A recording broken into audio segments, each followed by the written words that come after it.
What's up everybody? I hope you're having a good day and are enjoying the series so far. As we're now on episode 10, I think it's a good time to look at Xbox's current 10 out of 10 golden boy, Playground Games. Let's find out why many believe they're the best in Xbox's roster. However, also why I think they might have already peaked this generation.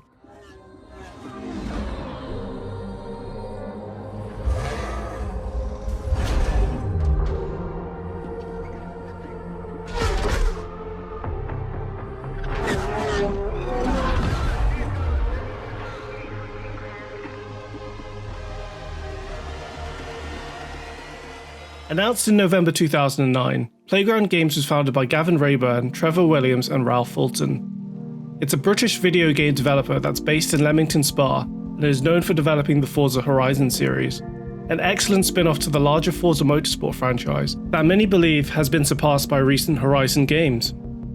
Forza Horizon 1 would come to the Xbox 360 in 2012, and that would start a 2-year cycle of releases before Forza Horizon 5, which took 3 years and came out in 2021. I never played the original Forza Horizon, as by 2012 I was pretty much done with the generation unless something actually transformative came out like Far Cry 3 or The Last of Us, and a spin-off to the car enthusiast focused Forza Motorsport wasn't going to interest me, especially with a very great but not industry-shattering 85 on Metacritic. I'm sure the game is great though, and it is backwards compatible with resolution upgrades if you'd like to see Forza's original open world of Colorado for yourself. The lack of personal interest also continued with 2014's Forza Horizon 2, when contrary to popular belief, the Xbox One had an excellent stable of exclusive content despite poor leadership ruining pretty much everything else surrounding the console. Fortunately, we have a product for people who aren't able to get some form of connectivity. It's called Xbox 360.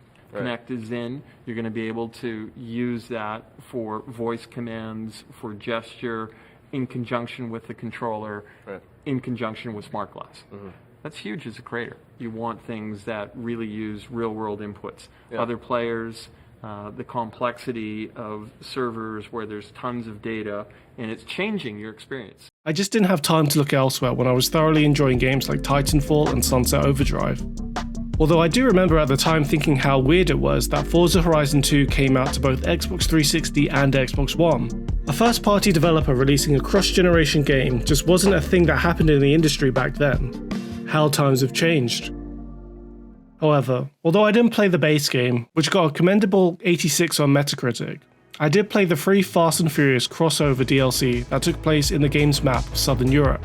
That collaboration with one of my favourite movie franchises was finally enough to put the series on my radar, and I thoroughly enjoyed it.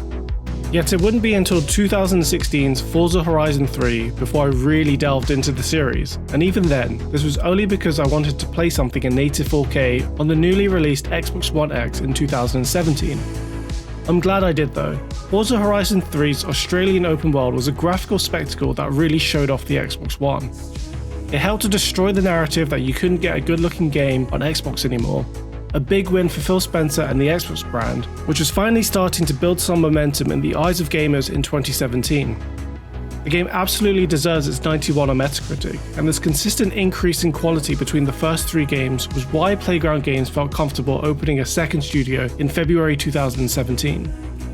Then, a year later at E3 2018, Microsoft announced that they had acquired Playground Games. They also announced Forza Horizon 4, and that this second studio was working on an unannounced AAA open-world action RPG.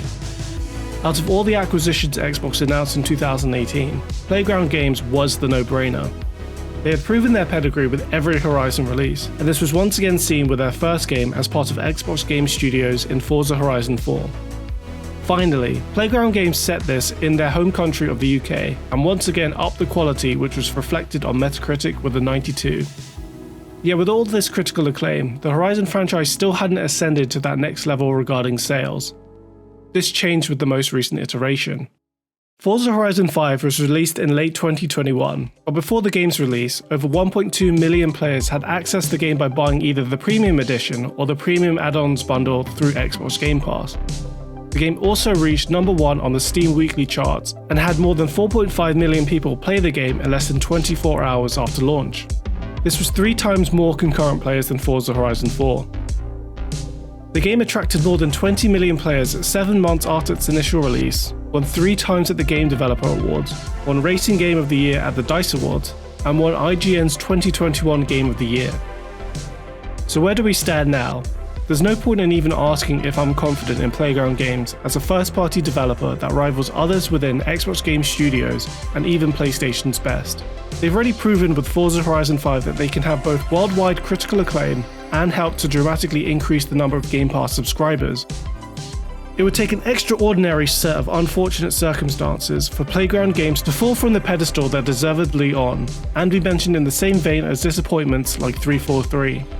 However, going forward, it's not set in stone that this monumental success will be matched with future releases.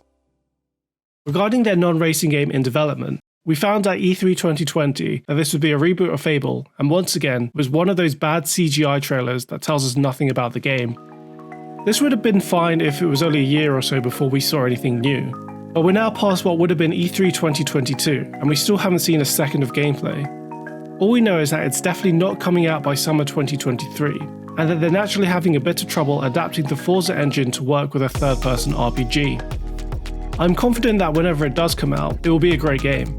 Playground Games has only ever released bangers, and Phil Spencer will give them all the time they need to get it right. But we're probably not seeing this game until 2024 at the earliest, which means the length between announcement of the game and actual release will be about 4 years, and over 2 years before we even got a second update.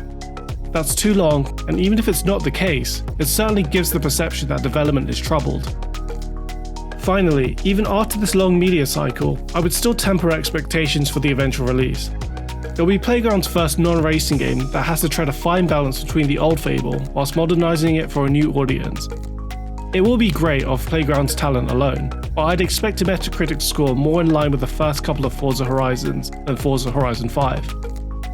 Speaking of which, I have my doubts that the eventual Forza Horizon 6 will hit the levels of success that its predecessor saw.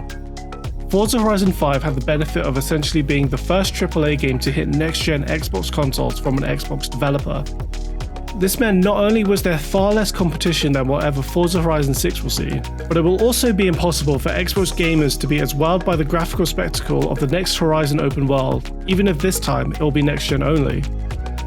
Both of these factors undoubtedly contributed to playing a Horizon game for the first time, and for me personally, Forza Horizon 3 is still my favourite as it was my first.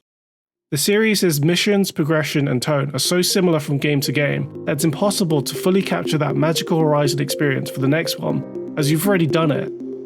Unless Forza Horizon 6 drastically mixes it up with something like a proper story that isn't happy-go-lucky, let's make a festival on a random country, it'll be interesting to see if the masses of new players of the series enjoy the next game as much as Forza Horizon 5.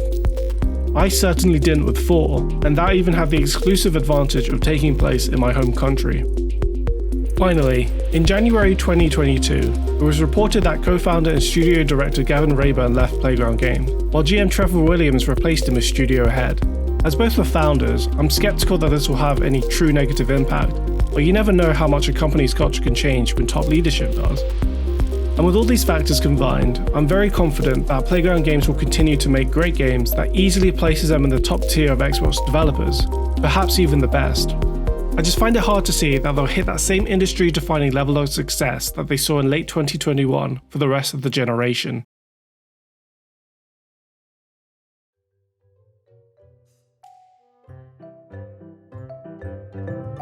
The functionality of the box, some of the advantages that you get of having a box that is designed to use an online state. So that, to me, is a future-proof choice. There was a person who said, hey, I'm on a nuclear sub. Right. And I don't even know what it means to be on a nuclear sub, but I've got to imagine that it's not easy to get an internet connection. It's a service-based world, if you think about things and how they get better with an internet connection.